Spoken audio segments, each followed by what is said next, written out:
to Monterey from Big Sur. You know, I thought it was going to be a big deal to figure out how to do it, but I just wasn't thinking too clearly about how, how I could actually do it. So I did figure out how to update, and so I just decided to boot it up and show you how it's working. Obviously, it is a Hackintosh, and by default, I don't have verbose messages turned off at boot up. But once I configured it for somebody else, I would just basically turn the verbose off and do some other configuration so that you know, it doesn't have the same serial number and everything else as the other systems. But anyway, this is HPZ600 system, which you can see here. Both of them are sitting out in the video.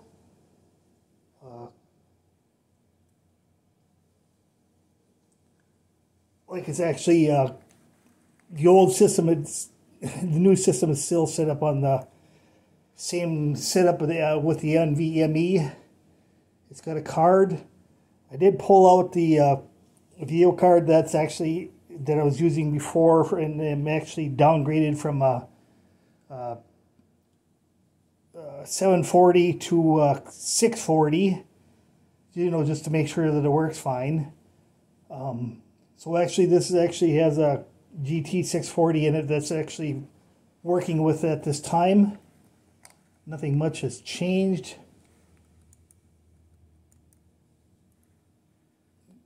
Still Monterey. I think it's been upgraded to the latest release, but I haven't had it hooked up to the internet for a while. This actually doesn't have USB configured, but I have the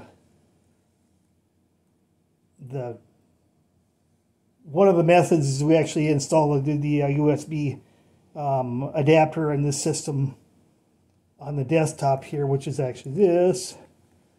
So and then after, see, you know, it has two actually separate drives, just like it did before. The more goldish one is actually the NVMe, and then the one that actually looks more like a hard drive is the SSD. And then so there's actually nothing attached to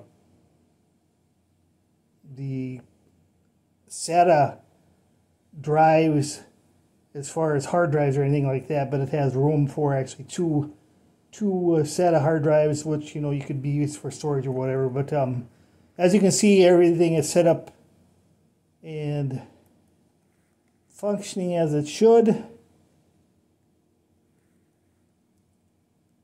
And I don't really know anything to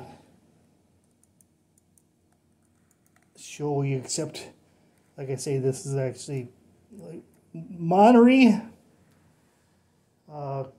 which is the newest release version. Soon to be replaced with, you know, a newer version. But anyway, for now, basically, I have the newest, latest and greatest macOS version on here that isn't beta, and so as you can see, everything is working fine. There's been a few updates, or a few other updates I could actually do, like installing USB 3, you know, in a card slot. Other than that, you know, basically it's just kind of like a Mac Pro in the Mac world, on HP hardware.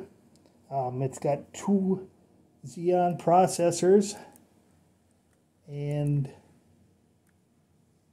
both of them are recognized 2X. You can see there, you actually recognize them as i3 because they're, you know, the lower end speed processors, but essentially 2 4-core processors or quad core for a total of 8 cores.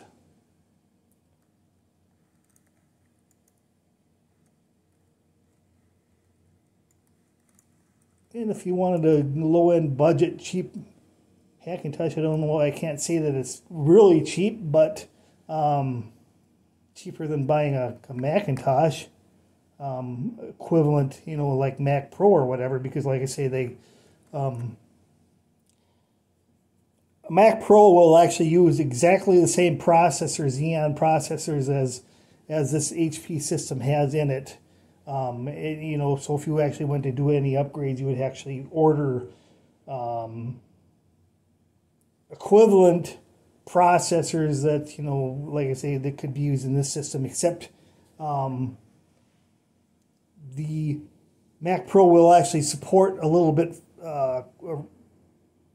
faster or more core processor than this current HP will support, because it's, you know, pretty much the lower end of HP workstations.